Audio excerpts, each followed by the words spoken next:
How about what? The calculator works fine as long as I don't use a right click. The only time I need to right click the VTI is when I'm switching to a different type of calculator, like the 92 I was showing off yesterday. Bad move. Okay, so I'll just stick with the 83. All right, so okay, so consider these two functions. This function and this function have the same what? F prime or F double prime? As far as sign, positive or negative. They both have the same what? F prime, right? They both have F prime is greater than 0, but F double prime here is always negative, and here always positive. So these are both increasing, concave down, concave up. But this is decreasing, and so is this, right? So these both have F prime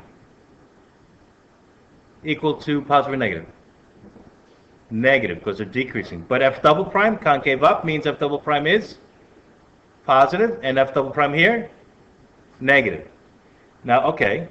Now look, what if we do a left sum to find the area under, find the area under this curve? If you do a left sum, you're underestimating, right? Okay. Let's pretend there's an x-axis or something here. All right, let's do a left sum here. It's still underestimating. And remember, where left sum underestimates, right sum overestimates. So I don't have to draw a right sum, do I? Go ahead, do it yourself. All right, what about this though? What if I try to find the area under here? And I do a left sum? Overestimating, right? What if I do a left sum for this area? Break it up into a bunch of rectangles, and I take the left sum, take the height of the rectangle from the left side. It's also overestimating. So when F prime is positive, left sum underestimates. When F prime is negative, left sum overestimates, and vice versa for right sum. But what about trap? Okay, so this is left sum, right? Take a look at, and then again, right sum is the opposite. Take a look at trap. Same curves.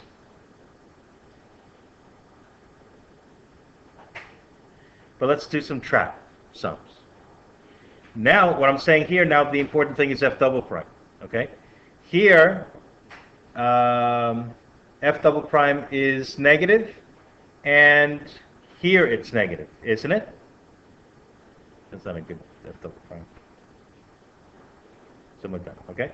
Let's compare these two guys. When F double prime is negative, this is F prime positive, F prime negative, but here's F double prime negative, here's F double prime positive. All right, so let's draw some traps. Let's say I break it up like this. Trapezoid's going to do this. Yeah, I'm exaggerating the error, but do you see that it's over or underestimating? The trap area is less than the real area, right? So when F double prime is negative, when you have concave down, trap underestimates. Is that true? Let's see over here.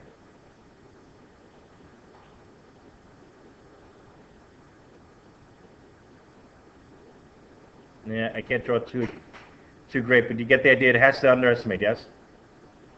All right, what about when it's F double prime is positive? Concave up. Well, let's see what it looks like. Let's say I make 3 rectangles, and I join the... Yeah, that's a little too over-exaggerated there. Let's try that again. It's hard to draw straight on here. Hang on.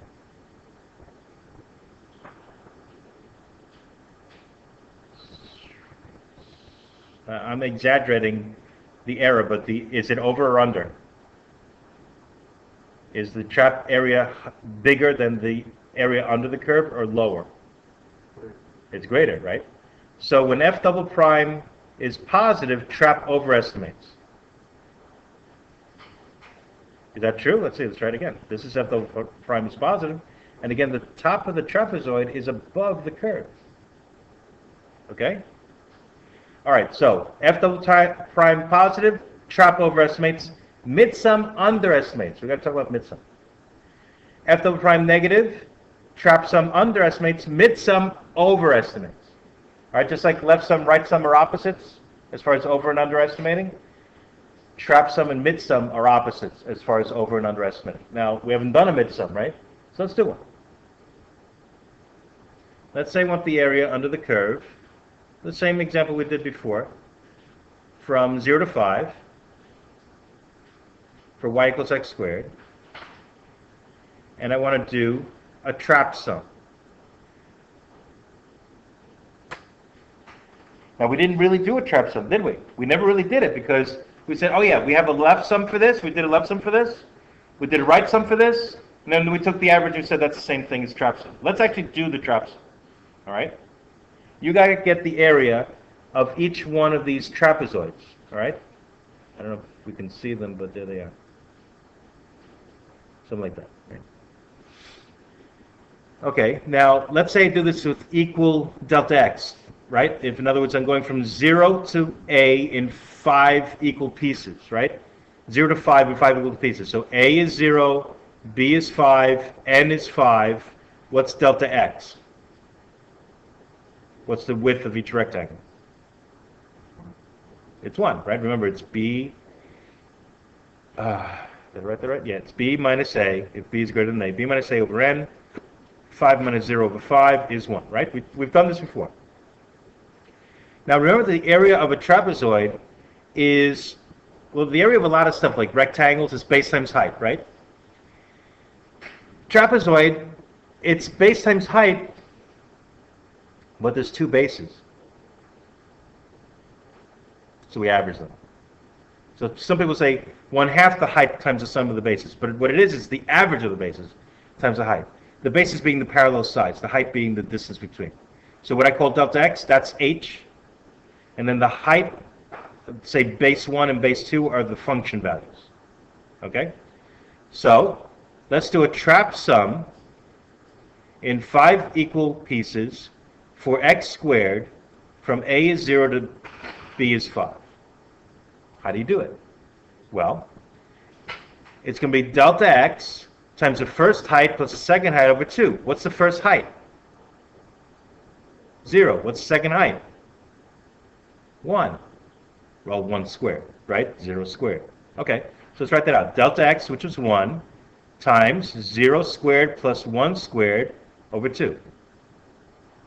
In other words, f of 0 plus f of 0 plus f of 1 is what it is. Now it's going to be f of 1 and f of 2, right? Okay, so it's going to be plus. Now the second trap. It's the same height, the same thickness. Delta x is 1. I could factor out the delta x if I want. Times f of 1 plus f of 2. But f of 1 is, plug in 1, you get 1. F of 2 is 4. Okay. Alrighty. Plus, alright, 3 more trapezoids. 1 times f of 2 plus f of 3. What's that? 4 plus 9. Are we good? You see where the 9's coming from? Because it's 3 squared, right? Over 2. Alright, that's 3 traps. Plus 1 times, what do you think? 9 plus, not 25 yet. Which one? 16, isn't it? Over 4 plus, no, it's still over 2. Plus what? 16 plus, well, 1 times, right? 16 plus 25 over 2. That's why in some textbooks you see it written this way. You ready? Delta x over 2 times f of 0 plus 2f of 1 plus 2f of 2 plus 2f of 3 plus 2f of 4 plus f of 5. Is that what I did? Trapezoid rule always has this first height once, this last height once, and double every other height, don't we? Factor out the 1/2, delta x and 2, right? Factor out the 1/2, and you got 0 plus 2 1s, plus 2 4s, plus 2 9s, plus 2 16s, plus a 25. Have you ever seen the trapezoid rule written out? That's how they usually write it out? No? Never seen that? They just say, oh yeah, it's a do it. But why? Because it's this. Don't ever memorize formulas like that. That's a waste of time. Okay? All right, so what do you get? Let's work this out. Okay, so you really don't need this, okay? If you like it, it's in the book. So let's work this out. I'm gonna physically do that though. I'm gonna say, okay, let's factor out the 1/2, and then it's gonna be 1 plus 5 plus 13 plus 25 plus another 25. All right, so I factored out all the 1s. All these 1s are here. All these 2s are here. And that's 1, and that's 5, and that's 13, and that's 25, and that's 25. So I get 50. Did I mess up? What'd I do? Wait, hang on. Oh, what'd I do? Yeah, you're right. I'm sorry. Yeah, I was doing two things at once in my head. I was thinking, why don't I just do 0 plus 2 plus 8 plus 18 plus 32, then it's 25. I'm doing two different ways in my head, sorry. It's 1, 5, 13, 25, and what? 41? Okay. All right, so let's work this out. This is going to be 6, 19, 44, 85. 85 halves, which is what? That's 42.5. I don't know if that sounds familiar to anybody, but the first time we ran LRTE, we got, I forget what the hell it was. I think L was 30, R was 55, and the average was 42.5 was trap. Ta-da. So the average of left and right is trap, but this is trap, okay? How do you do a midsum? So you know how to do a trap sum, and you didn't have to know how to do a trap sum to write the program. But you do need to know how to do a midsum to write this program. We're going to write a program, so I don't have to do this 1,000 million times when I need n is 1,000, right? And it's not going to be so tough. If you have the program in your calculator, we're going to just copy and paste to another file most of the same stuff and just add a couple of things. All right, so let's do a midsum for the same question. Now, remember, when it's concave up, trap is overestimated. Midsum is going to be underestimated. So my midsum is going to be less than this. The answer is somewhere in between. I'm going to do some kind of an average to get a better result. I'm going to call that Simpson's rule. Simpson's rule is this. It says, okay, don't do left rectangle, right rectangle, mid rectangle. Don't even do a trapezoid, which is a lot better, right? Make the tops of these trapezoids not lines, but parabolas. Put some curvature in there. Make it match the curve that you got. If it's concave up, make parabolas that are concave up. If it's concave down, make parabolas that are concave down. That's called Simpson's rule. And the geometry behind that, if you think this is bad, forget it. But guess what? It's easy. Just like trap is L plus R over 2. Is that what we said trap is? The average of left and right? Simpson's always works out to the weighted average of 2 mids in a trap. What does the weighted average mean? What's the average of weighted average of 2 mids in a trap? Do I divide by 2 when I average now? I'm averaging 2 mids in a trap, so do I divide by 2? Like L plus R over 2? No, because I really have 3 things. Mid, trap. How do you average 3 things? Divide by 3. But it's a weighted average because mid counts twice. So if you do 2 mids plus the trap divided by 3, that's the same result as Simpson's. Except you're not going to have to do all this crazy geometry, which if you've never seen it, trust me, you don't want to see it. Okay, so we're not going to do that. Just like we never did this before. Did we do this before? No, we just said L plus R over 2, bye, see you later, right? And the same thing with Simpson's.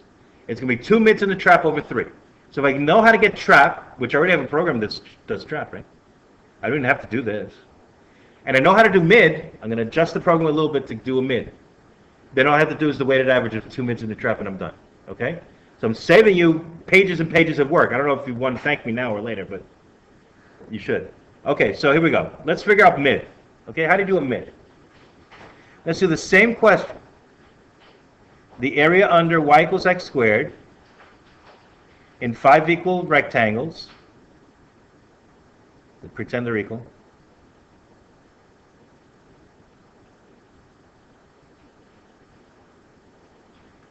In the olden days, when I did calculus, without calculators or computers or nothing, the internet, what's that? We went to school in the snow, uphill both ways. We had to do it the other way, okay? There was no calculator. What is calculator? What is chip? I don't know. Chip? My tooth broke. That's a chip. What? You guys don't know how good you have it. It's ridiculous. But anyway, how do you do a midsum? Well, instead of doing the height of every rectangle from the left side, so it's an underestimate in this case, right? Or from the right side, so it's an overestimate in this case, right? Do it in between. Do it in the middle. Do it at 1/2. Don't do it at 0, 1, 2, 3, 4 for left sum, or 1, 2, 3, 4, 5 for right sum. Do it at 1/2, 3/2, 5/2, 7/2, 9/2. Take your height there. So now part of the mid-sum rectangle overestimates and part of it underestimates. Ugh, that was supposed to be straight. Take the height here. Part of the rectangle overestimates, part of it underestimates. Take the height here. Part of the rectangle overestimates, part of it underestimates. Take the height here. Part of it overestimates, part of it underestimates. The point is that some of the overestimating and some of the underestimating is going to cancel, so midsum is that much better than left and right. Just like trap was that much better than left and right. Okay? And again, take the height here. So a little bit overestimating, a little bit underestimating. Now remember that trap was overestimating here, so mid is going to end up being more of an underestimate than it is an overestimate. You see how this piece is bigger? This underestimated piece is bigger than this little overestimated piece. So overall it's going to be underestimating a little bit. But it's better than left and right, sort of like trap is better than left and right. Okay? So let's do it. Now this is just rectangles. You don't have to do trapezoid formula anymore. Just base times height. That's it. What's each base? No. The base is still 1, but I'm taking the height in the middle. The base is still 1, but I'm taking the height in the middle. The base is still 1, I'm taking the height in the middle. It's still delta x is b minus a over n. It's the same rectangle bases. The height is taken in a different position. All right, so the area, all right, so a midsum in 5 equal pieces for x squared from a is 0 to b is 5 is delta x, which is 1. I'm going to factor it out.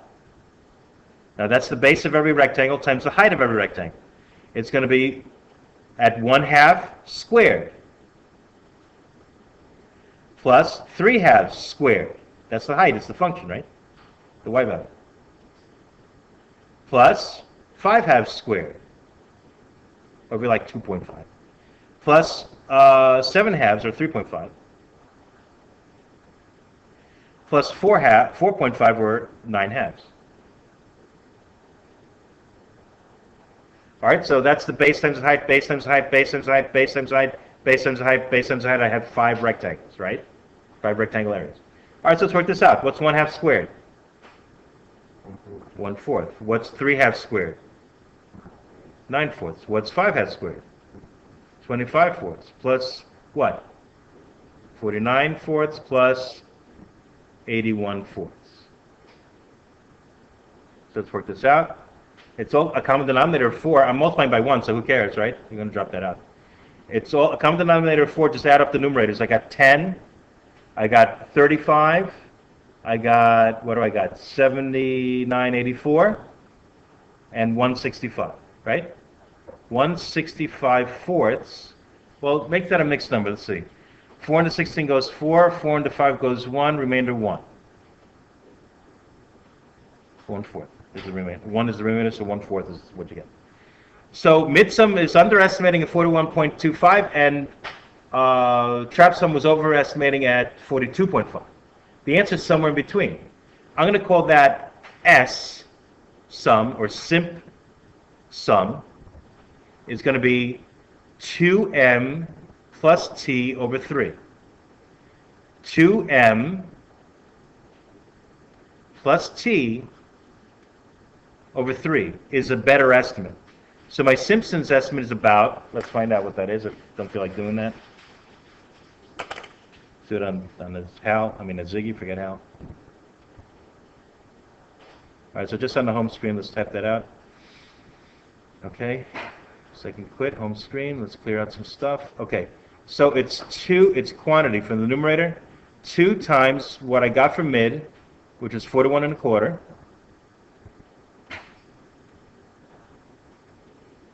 plus what I got for trap, which is 42.5, wasn't it? I think so.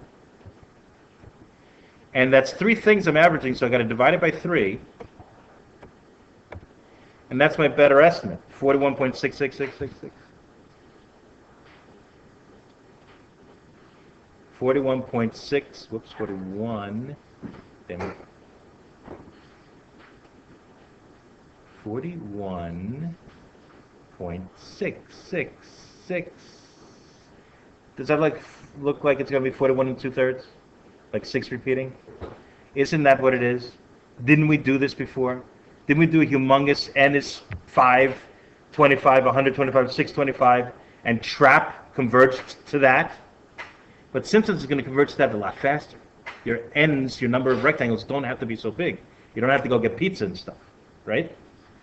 Do you remember this number? You don't remember this number. Okay. Well, now that we know how to integrate for real, let's do it this newfangled way. Let's see. The area under the curve from 0 to 5 under x squared dx is what? Well, what's the antiderivative? X 3 over 3, and evaluate it from 0 to 5. So you get 5 cubed over 3 minus 0 cubed over 3 is 125 thirds. But that is 41 2/3. 41.6666666. That's the exact answer. That's my Simpsons estimate with 5 rectangles, for crying out loud. And it's only wrong here because it's rounding off. If I didn't do the rounding off, I bet you it's going to give me a million 6s. Right? Then if the next one's 6, it's rounding up, right? So Simpson's rule, in fact, is exact in this case. Why? Simpson's rule has to be exact in this case, no matter what n is. Why?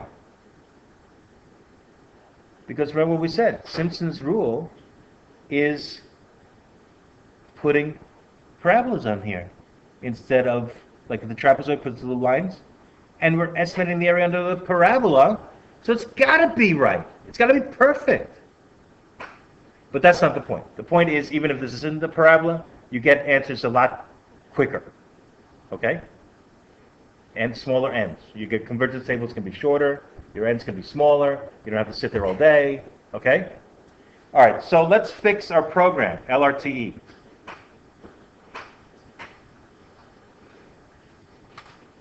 Here's our new program, MTSE. Instead of LRTE printing out left, right, trap, and error for trap, MTSE is going to print out midsums, traps on the Simpsons rule, and the error for Simpsons rule. And the error for Simpsons rule is going to be very nice. It's going to get really small really fast. That's what you want errors to do, right? You want errors to get small.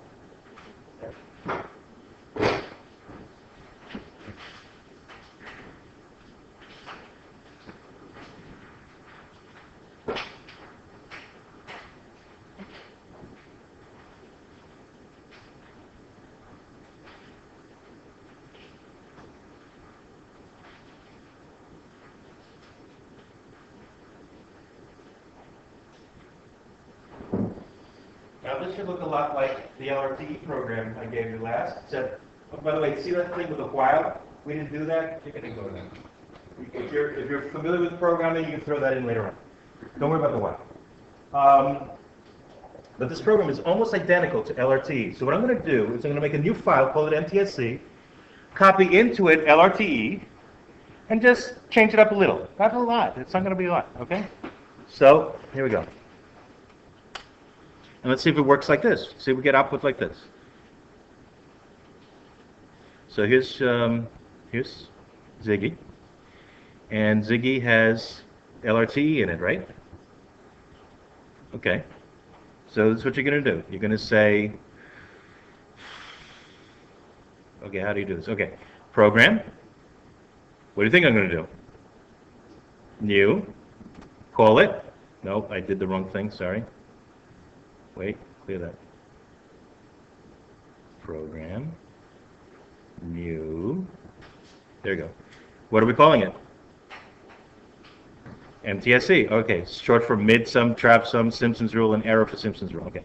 So M, I hate this keyboard. T, I never know if T is here or it's up there. Okay, T, MTS, E. Yeah. That's why I like, I don't like Calc for this. The keyboard on the 92 is much nicer, but anyway. There you go. All right, now the guts of MTSC, for the most part, does this look familiar? For the most part, is LRTE. So this is what you're going to do. You're going to say, see where it says store? We're not going to store. We've used store, right? Remember store? I'm going to do recall. Okay, I'm going to do second store is recall. Program, execute, enter, enter. It just copied the old file into the new file. So I don't want to mess up LRTE. LRTE is a separate file. It's okay, right? Now MTSC has the same stuff in it. You have two files with different names with the same stuff. Okay. Anyone have a problem at this point? We good? Did you get the copy okay? Okay. All right, so let's go through this and see what we've got to change. All right. I have a clear home here. You just clean up the screen. You don't need it necessarily. Okay, and this display thing is for the while, so prompt. A, B, and N, that's the same. Skip the while. B minus A over N is H, that's the same. X starts with A in it, that's the same. L starts with 0 in it, that's the same. Here we're going to start calculating the midsums.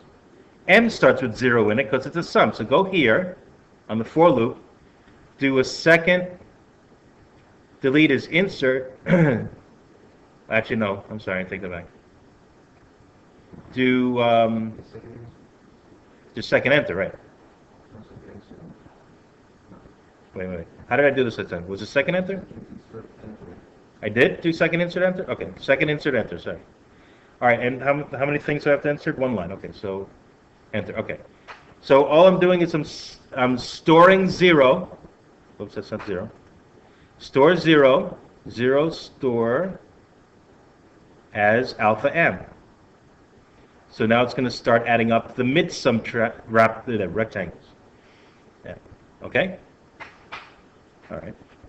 So now look at the guts of the for loop, right? For is the same. Clear home is the same for that progress bar thing. Display I, right? That's the same. That's the same, right? That's not the same because that skips a whole delta x. So you get the left sum, the height of the next left rectangle delta x away, right? But remember the midsum goes halfway in. So before I go and do another left sum, let me go halfway in and do a midsum with half a delta x from where I started. So what am I going to add to this? Let's see, what's different? It's going to be clear home, display I, that's all the same. That's all the same. Okay, so I'm going to add stuff here.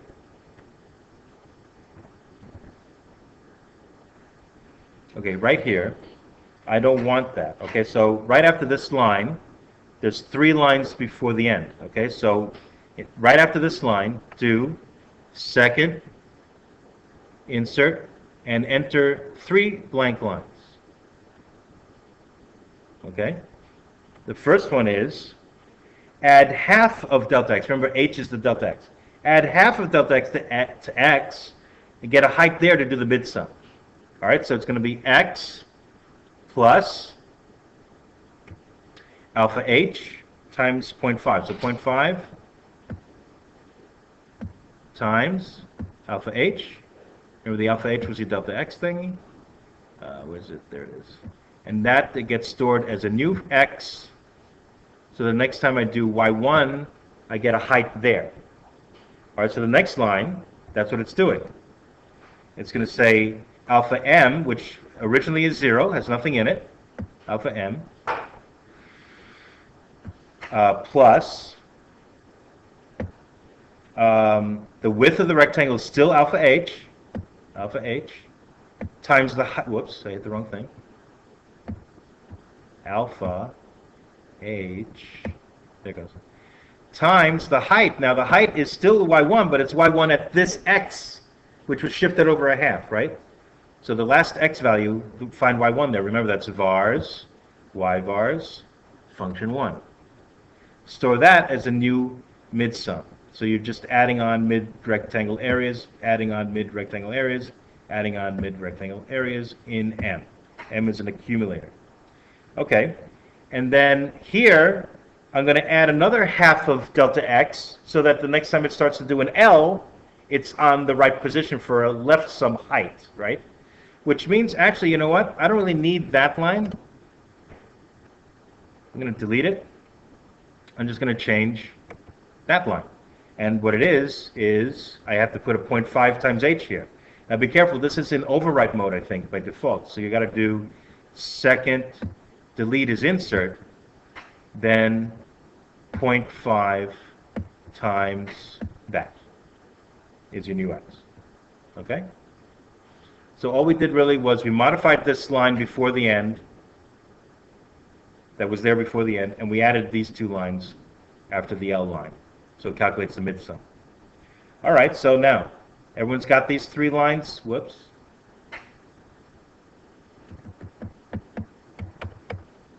Get down there. Everyone's got those three lines before end? Okay, let's go down. Now, this is the thing that makes L into R. We add on the last rectangle. We call that R. We reinitialize x to the beginning and figure out the rectangle there and subtract it, and then that really is R. All right, now, this is all wrong because I don't want to display LRT and the error for T. I want to display MT, S, and the error for S. All right, so, well, I can certainly display M because I got M. So go up there and go to alpha, just write alpha M, just overwrite it. But I don't have a T. So what I'm going to do is I'm going to go to the beginning of this line and do second insert enter and calculate T and store it as T. Remember, how do you get trapped? L plus R over 2. So I'm going to do that here separately. So I have it somewhere. I need to use T several places. All right. So it's going to be quantity alpha L plus alpha R. The order doesn't matter if it says R plus L on the page. It's fine. Where's R now? Quantity over 2 gets stored as alpha T. So then I can actually print out alpha T here now. Just go there and overwrite with alpha T. And then this is Simpson's rule. Remember what was Simpson's rule? It's not L plus R over 2 anymore. It's 2 M plus T, right? All right, so it's right there. 2 times, you have to be explicit when you write times here, alpha M plus T. That's why I needed to store T somewhere because I'm going to use it more than one place. Alpha T, where the hell is it? T, where the heck did it go? There it is. And that quantity, close parentheses, divided by 3. And now the error term, that's the error term, except Simpson's rule is so good that it's the square of that. See that last line, the error term? Simpson's rule is so good that it's the square of that. Well, wait, when you square stuff, it gets bigger, right? Am I talking hogwash? What the hell did he say? The Simpson's rule error is the square of that error. That's why it's better. Because remember, the error term is only good when it's less than 1, right? Like 1/10th, 100th, 1,000th. What happens when you square a tenth? It actually gets smaller. What is it? 100th. So it converges that much faster. That's what it does. Now notice what I got here. I added this. I don't think you have this. Oh, I don't know. It's gone. I thought I added something there. There's another way to write the error term. Is it on here? No. Okay, you can simply square this. And by the way, do you need the absolute value for squaring? When you square stuff, signs go away, right? So do you need the absolute value? You don't even need the absolute value. So if you square this whole mess, you can even drop the absolute value. You get the error. But you know what? You don't even have to write it that way. I'm going to delete this stuff here. Whoops, not that way. I'm going to say, okay, where's delete on this thing? I'm going to do this instead. The error term for trap can also be written this way. Alpha L minus alpha R. It works out to the same thing. Quantity divided by 2. That's trap error. And I want to square that. So go back here. Do second delete is insert. Put another parentheses. Go over there. Close the parentheses. So you get to square the whole mess. That's the same thing as squaring that whole thing we had before. But I think this is easier, right? As it turns out, L minus R over 2 is the same thing as trap error. So that's just easy to write. All right? So let's redo this problem and do a convergence table out of it. And see if it works the way that we expect it to work. All right, everyone got all that? By the way, if you don't got all that, it's on the sheet. Except for the wild stuff, you can skip the wild stuff. All right, second quit. Let's try this out. Remember, the precondition is that before you run the program, you have to set up what? Y1. So go to Y1. That ain't it. So clear it. Clear. It doesn't. It's ignoring Y2 anyway, but I'm just clearing it. All right, so it's x squared. If we want to do the same example. All right, then second mode is quit. And how do you run the program? Program. Go to MTSC. Hit enter, or hit 2 if you want. Hit enter. A is what? In our example we did by hand. 0. B is what? 5. And N was what? 5, right? Okay. 41.25 was mid, wasn't it? When we did it by hand? 42.5 was trap, wasn't it? The weighted average of 2 times 41.25 and 1 times 42.5 when we did it by hand was 41.6666, wasn't it? Wasn't that the exact answer, 41 2/3 anyhow? Simpson's rule is damn good, but the error term isn't telling me much because it's not that small. All right, so if you're doing this by error term, that's not telling me much. So what are you going to do to make the error term better? Make n bigger. Okay, so hit enter to run the program again. And 0, 5, how about 25? Now the error term is still not good, but look at the Simpsons result. It's the same. So if you're doing a convergence table and the Simpsons results are the same, what happened? They converged already, so poof, you're done. In this case, it's going to happen because Simpson's rule works really good with parabolas. But if it's not a parabola, you might want to use the error term. Let's see how good the error term gets. Right? Let's run it again. Hit enter. 0, 5, and 125, let's say. You know the answer is already converged, so we're done. But let's see if the error term is going to be good here.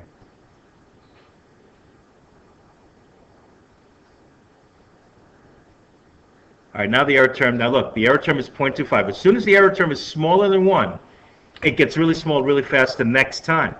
Okay? So what if I run it again? Whoops, 625. Now this sort of violates what I said before. Your n's don't have to get so big. Blah, blah.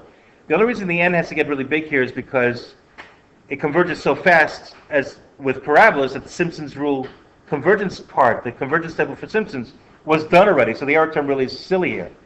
But there's going to be functions that you're going to want to use the error term here, and you want to see that it actually gets smaller and smaller and smaller. So let's see. What did I do? 625? Okay, we're getting there. Yeah. Oh God. Well, you're going to see it's really, really small, way smaller than we ever got in the trap. All right. So, do you have your program working? Anyone stuck? Any comments? Any problems with that? All right, so if I need you to do a Simpsons rule or Simpsons error or something like I did with the trap rule and trap error, don't run LRTE, just run MTSC, that's all. So on this test, if I have a convergence table like LRTE stuff, but it says MTSC on it, you know what to do? It's the same stuff, it just converges faster for you, that's all. And look how small the error is already.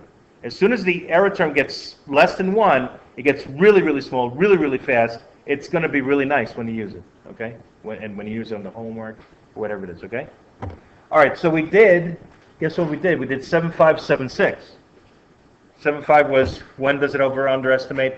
How do you do midsum and trap sum by hand? 7.6 is how do you do it with millions of rectangles? Write a program. Okay? Do convergence tables like before, nothing new. All right, we have about half an hour left to do 7.7. Okay? All right, so we're going to get analytical again. Is there a quick question before we move on? Anyone stuck on something up to here? Okay. All right, we're going to get a little analytical here. Hang on to your hats. Improper integrals. What the hell is an improper integral? We're going to need to know how to do improper integrals in the next chapter. It's a tool we're going to need, okay? So, 7.7, improper integrals. Here we go.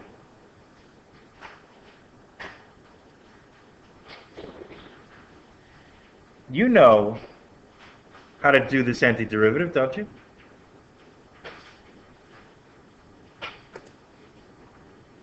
How do you do it? How do you get an antiderivative for that?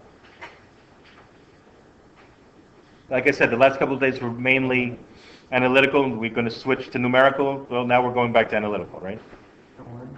Not ln, because ln would make u equals the whole bottom, and then du doesn't match the top. So what's a better idea? It's just a power rule, right? You could rewrite it this way. You could say the integral of x to the negative 2 dx.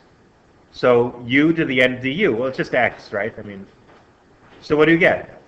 X to the negative 1 over negative 1 plus c, otherwise known as negative 1 over x plus c, right? So actually integrating this is not a problem. Okay, what about this?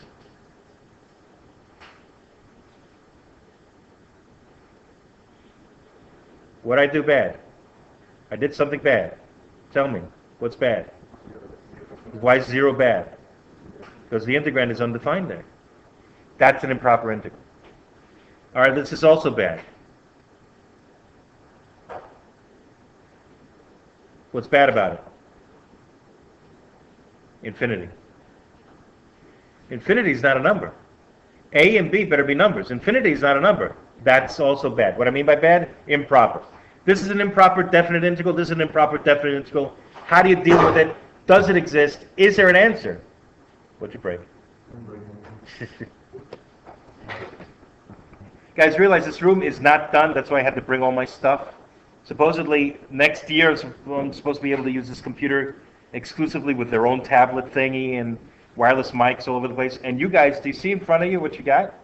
Everybody has a power station and a data port, right? So if you have your laptop and you want to plug it in, and you can plug into the internet too. If you have I guess you're going to have your own Ethernet cable. I don't know.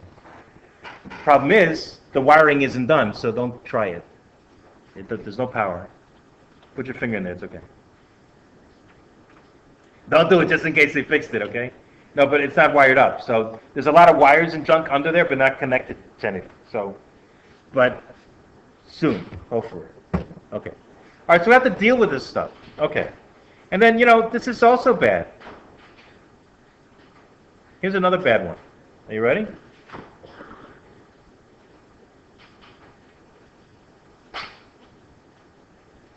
That's also bad. Isn't it? What's bad about it? There's something wrong in between. Okay, so here A is bad, here B is bad, here C is bad, just to give it a name, okay? So there are 3 kinds of improper integrals. One where it's bad at A, one that's bad at B, and one that's bad somewhere in between. How do you deal with that? Okay, let's find out.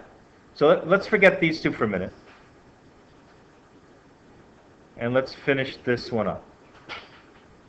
You're going to do this again anyway, but all right. What you do is you're going to say, okay, I could do this with a convergence table. I could do like an F-int or an LRT or something, right? And I could go from 0.1 to 1, see what I get. 0.01 to 1, see what I get. Do a limit.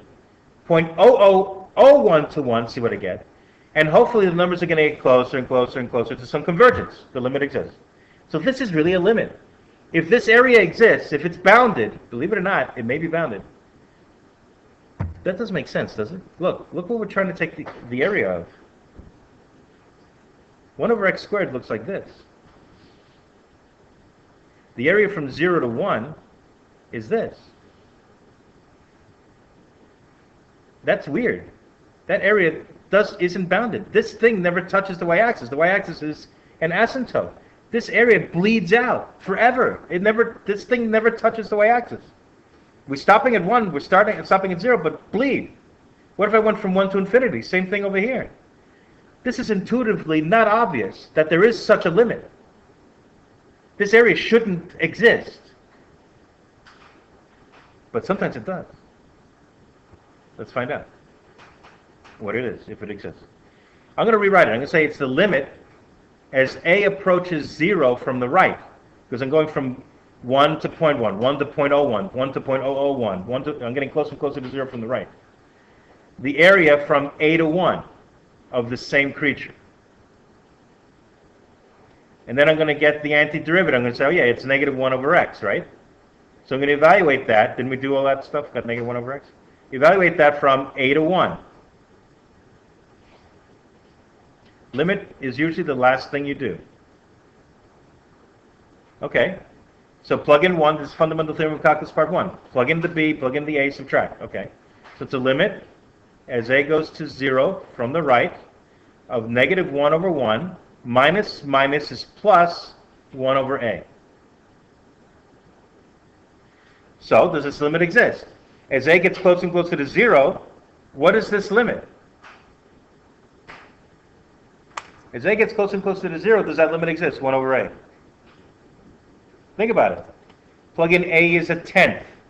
What's 1 divided by a tenth? How do you divide by a tenth? You multiply by 10. So 1 over a tenth is 10. Plug in 100th. 1 over 100th is 100. Plug in 1,000th. 1 over 1,000 is 1,000. 1 over 1,000th is 1,000. It's getting bigger and bigger and bigger. Is it converging to anything? Is it getting closer and closer to a number? No. The values are getting farther and farther and farther apart. This limit does not exist.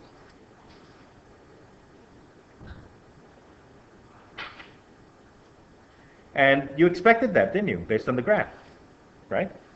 Okay, let's try that again. What if we go from 1 to infinity? That was also bad. The curve never hit the x-axis, so the area bleeds out, right? All right, how are you going to rewrite this as a limit? If it's an improper integral, you have to rewrite it as a limit. The limit as who's bad, a, b, or c? B goes to, well, infinity. The integral from 1 to b of this. Now remember, we already did the antiderivative, right? So I'm just going to use it. That's the limit as b goes to infinity of negative 1 over x evaluated from 1 to b. That's the limit. Remember, you do the limit last, if you can do it. Of negative 1 over b minus a negative 1 over 1 is plus a 1 over 1. All right. Does this limit exist? Remember, limits at infinity. As b gets huger and huger and huger, 1 over huge becomes closer and closer to 0. 1 over 10, 1 over 100, 1 over 1,000, 1 over a million, 1 over a billion, 1 over a trillion. It gets really, really, really, really, really small, indistinguishable from 0. It's 0. So what's the answer? 1. So that area exists. Okay. What about this one? The integral from negative 1 to 1 of the same creature. Well, now the problem is that something in between is bad. So what you do first, before you write it as a limit, what you do first is you break it up where it's bad. Where is it bad? Where is the integrand undefined? Well, there's another problem too. What if the antiderivative is undefined there too? If the antiderivative is undefined somewhere where the integrand is defined, that could be a problem too, but let's not worry about that right now. So let me break this up. I'm going to say, what's the area from negative 1 to 0 plus the area from 0 to positive 1? And do those two separate areas as limits. Because this is improper, isn't it? What kind of improper limit is this? A, B, or C? A. What kind of improper integral is this? A, B, or C? B. What kind of improper integral is this? A, B, or C? C. Okay? Now, that's non-standard terminology. I made that up. You're never going to see that in a book. Okay? But between us, I call this an A improper, a B improper, a C improper. So a C improper, you just break it up into an A and a B improper. Now, how do you write an improper integral? You rewrite it as a limit always. Okay, so this is the limit. Whoops. This one is the limit as who? That's why I call it an A. What? A approaches 0 from the, well, actually from the left. Because what you're doing is you're saying -1 to -0.1, -1 to -0.01, -1 to -0.001. It's getting closer and closer to 0 from the left side of 0. Okay. Of the integral from -1 to a of x to the -2 dx plus, how do you rewrite this as a limit? Limit as b, oh, I'm sorry, I said it wrong. This is usually a, this is usually b, right? I'm sorry. This is b. I went crazy. Right? This, when you do the fundamental theorem of calculus, this is the a, this is the b. That's what I'm talking about, okay? So as b approaches 0 from the left, that's good. As what? A approaches 0 from the right, which we did this one already, didn't we? Was that a good limit?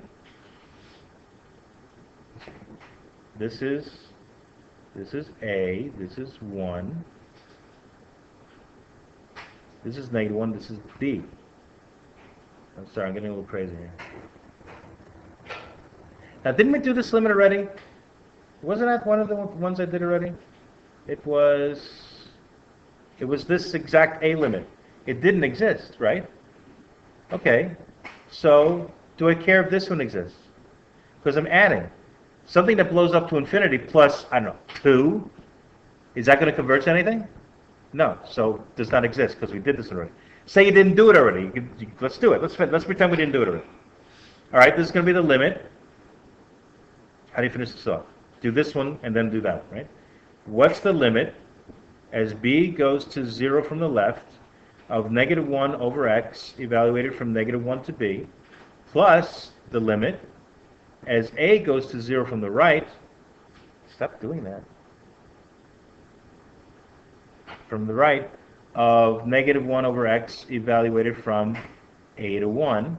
Okay, so now you get the limit as b approaches 0 from the left of -1 over b minus -1 over -1. Well, -1 over -1 is positive 1, and I'm subtracting, so -1.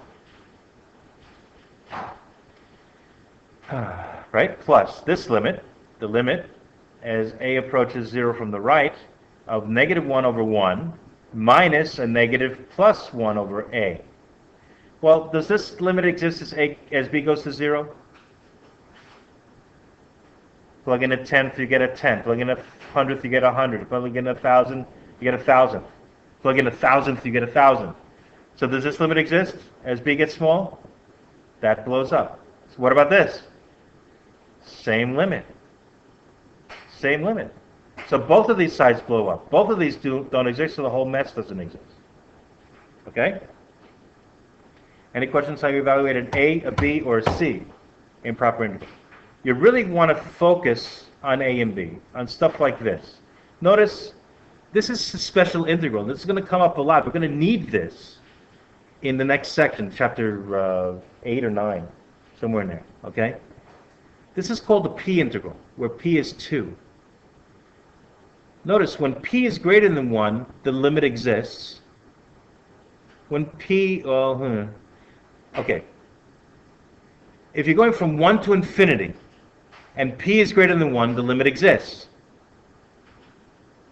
If you're going from 0 to 1, and p is greater than 1, the limit does not exist. What if p is 1? What happens? Let's take a look at that.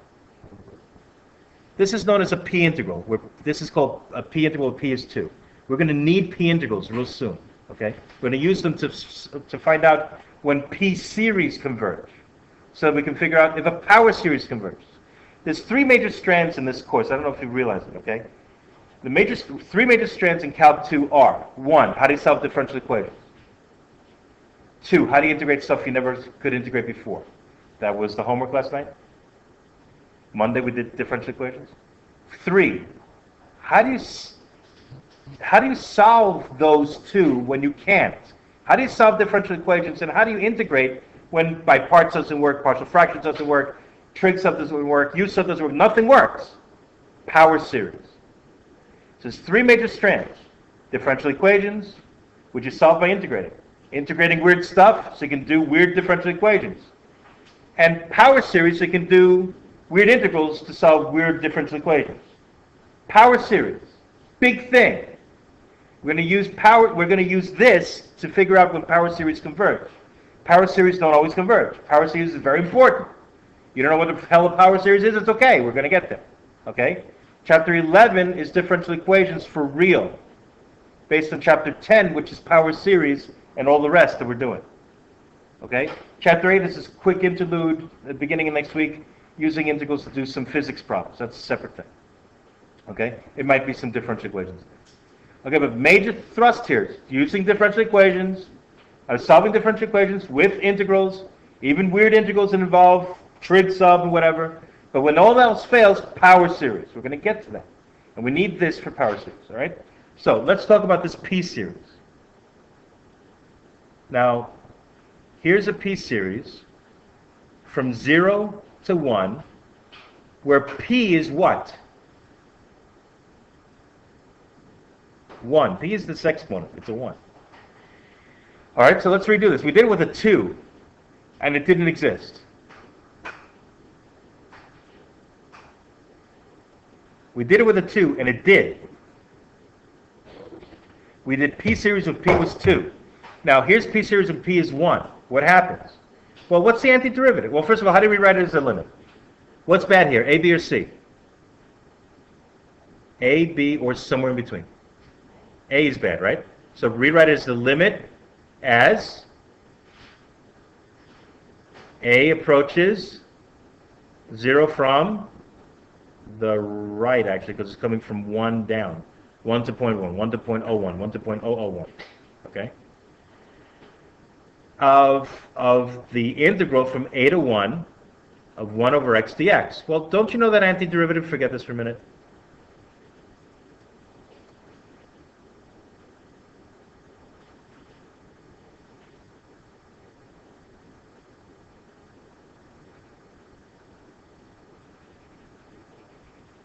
You didn't see that. That didn't happen.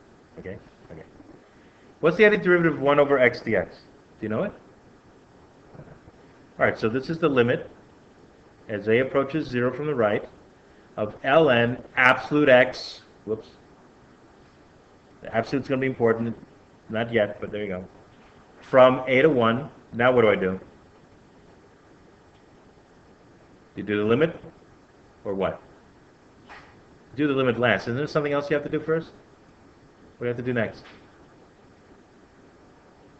Plug in B, plug in A, subtract, right? Fundamental theorem of calculus part 1, getting the area, right? So it's the limit as A approaches 0 from the right of the ln of 1, absolute 1, minus the ln of A. All right, the ln of 1 we said was nice because it's 0. Okay. But what about the ln of A as A gets closer and closer to 0? It doesn't exist. Because remember what log looks like. As x approaches 0 from the right, log goes to what? Negative infinity. So this does not exist. All right, let's try it again. Let's do it from 1 to infinity. What's the integral from 1 to infinity? The same P series. P is 1. Now who's bad, A, B, or C? B. So the limit as B approaches infinity, the integral from 1 to B of 1 over x dx. Now what's the antiderivative? ln, again, same thing.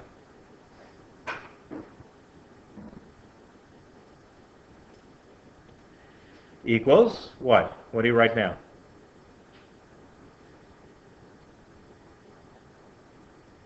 Yes, I'm waiting. The limit as B approaches infinity of what? ln absolute B. Absolute here is optional though because it's bigger than 1, so it's positive, right? Minus ln absolute 1. Again, the absolute value is optional here because the absolute value of 1 is 1. ln of 1 is nice because it's 0. ln of b does what as b gets huge? It does not exist either. Because look, same curve, but now x goes to infinity and y goes to infinity. It grows slowly, but it grows. This does not exist. So when p is 1, p integrals always diverge.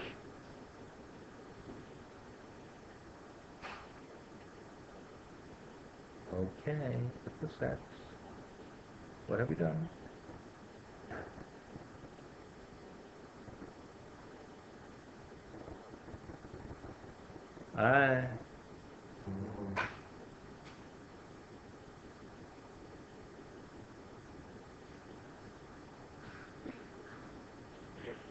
Okay, guess what got foobarred today? Not the video, the PowerPoint. And variety, spice of life. It's okay. Yeah, sure. Why not? Yeah. Well, we're still recording, so ta-da!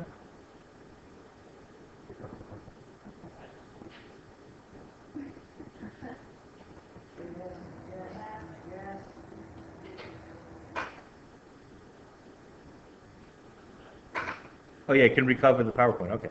All right, well, so okay, because it's still recording. Okay, well, nothing happened. See? You see nothing. Nothing happened. Oh, God. I hate Vista. I hate Vista. I hate Windows first, but I hate Vista second.